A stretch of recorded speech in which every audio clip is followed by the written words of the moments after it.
কি হয় লাইফে দেখা যাক। এখনও হাল ছাড়বো না, এখনও চেষ্টা করব পড়াশোনা করে যাওয়ার যেটুকু পারি। জীবনে যে জবটা ইচ্ছা আছে, যে ধরনের জব পাওয়ার, যতদিন না পাচ্ছি ততদিন শরীর ঠিকঠাক থাকলে, মাইন্ড ঠিকঠাক থাকলে চেষ্টা করে যাব। আজকের দিনটা এই কারণে স্পেশাল, কারণ আজকে আমার লাইফের থার্ড গভর্নমেন্ট জবের জয়নিং। আমি সিজিএল 2022 দিয়ে পোস্টাল অ্যাসিস্ট্যান্ট পোস্টে পেয়েছিলাম।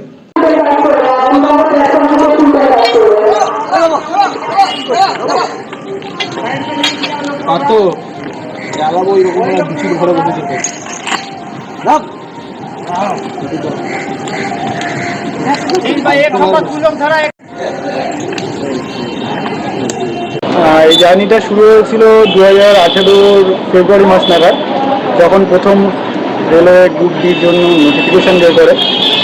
অনেক ভ্যাকান্সি দেখেছিলাম, ঘরে বেকার ছিলাম, ফর্ম ফিল আপ করলাম। ফর্ম ফিল আপ করার পর পড়াশোনা শুরু করলাম। সিলেবাসটা সবাই জানো যারা গ্রুপ ডির জন্য পড়ছো, যে সিলেবাসে সায়েন্স পার্ট আছে 30, তারপরে ম্যাথ আছে 25, তারপরে রিজনিং আছে আর জিকে আছে। টোটাল মিলে 100 নম্বরের এক্সাম হয়। তো তখন গ্রুপ ডি সিবিটি একটাই ছিল। এবার দেখলাম রিসেন্টলি যখন নোটিফিকেশান বের করেছিল, দুখানা সিবিটি করেছিল। তো একটা সিবিটির জন্য প্রিপারেশান নিয়ে শুরু করলাম। আর আমি যেহেতু সায়েন্স ব্যাকগ্রাউন্ডে ছিলাম, তো আমার ওই ম্যাথ আর সায়েন্স অতটা প্রবলেম হয়নি। মাধ্যমিকের বই দেখে পড়া শুরু করলাম, মাধ্যমিকের বইগুলো, মাধ্যমিকের সায়েন্স বইগুলো, যেটা আমাদের ওয়েস্ট বেঙ্গল বোর্ডের সিলেবাসের বই ছিল, সেই বই কমপ্লিট করলাম দুটোই, ভৌত বিজ্ঞান, জীবন বিজ্ঞান। তারপরে আর ম্যাথ বইটা নর্মাল যে কম্পিটিটিভ এক্সামের ম্যাথ হয়, সেখান থেকে প্র্যাকটিস করলাম, অনলাইনে দেখলাম, দেখে মোটামুটি তৈরি করলাম। তৈরি হওয়ার পর 2018 ওই মাঝের দিকে অক্টোবর নাগাদ পরীক্ষা হলো, গ্রুপ ডি পরীক্ষা। তো সিবিটি দিতে গেলাম, দিয়ে আসলাম, মোটামুটি ভালো হলো। ওই 80টার মতো অ্যাটেন্ড করেছিলাম, 80টার উপরে। তো দিয়ে আসলাম, আসার পর প্রায় 2 মাস পর ওই সিবিটির খাতাটা দেখালো, মানে কার কতগুলো কোশ্চেন ঠিক হয়েছে। কেউ কোশ্চেন চ্যালেঞ্জ করতে চাইলে, কারো যদি মনে হয় যেটা ওরা ভুল দিয়েছে অ্যান্সার, তো 2টো না 3টে যেন ওরা ভুল দিয়েছিল। তো চ্যালেঞ্জ করলাম, করার পর তখন ওই 76 না 77 এরকম দেখছিলাম আসছিল। তো দেখলাম, তারপরে সবার কাছে শুনলাম, মোটামুটি একটা আইডিয়া হলো যে না, এই নাম্বারে হয়ে যাবে। ঠিক আছে, তো এই নাম্বারে হয়ে যাবে। তারপরে পেটের জন্য তো মানে প্র্যাকটিস শুরু করলাম। পেট মানে যেটা দৌড়াতে হয়, তারপর বস্তা নিয়ে যেতে হয়। পেটে দুখানা অ্যাক্টিভিটি করতে হয়। একটা হলো 35 কেজির বস্তা নিয়ে 200 মিটার যেতে হবে, 200 মিটার, 35 কেজির বস্তা নিয়ে 100 মিটার যেতে হবে 2 মিনিটে।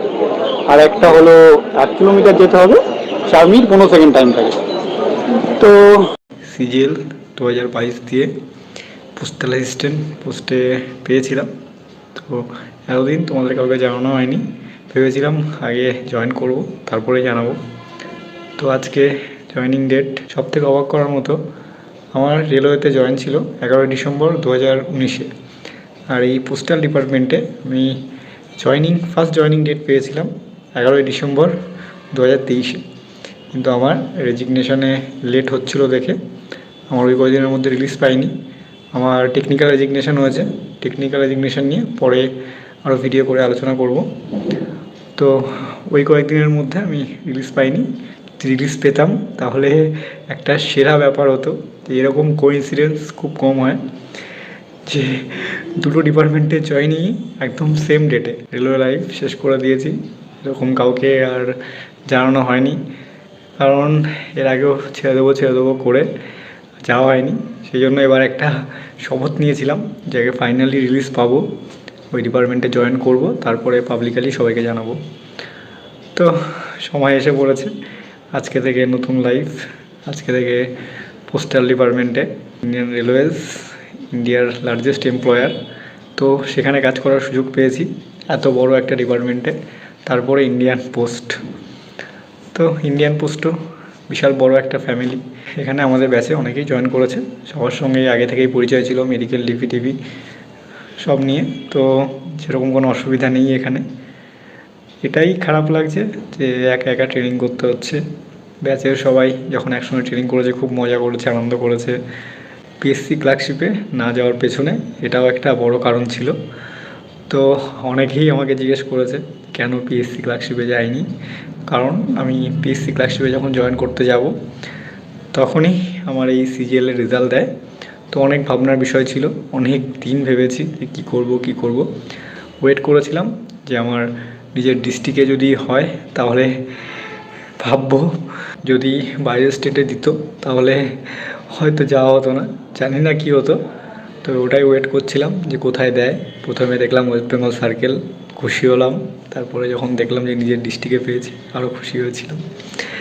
তো ওই জন্যই ডিসিশান চেঞ্জ করা। ক্লার্কশিপ আমার বাড়ি থেকে কলকাতা অনেকটাই দূর, কিন্তু আমার এই নদিয়া ডিস্ট্রিক্টে পোস্টালে জব করা এই কলকাতার থেকে আমার মনে হয় একটু সুবিধা, কিন্তু ডিউটি টাইম নিয়ে একটু প্রবলেম হবে।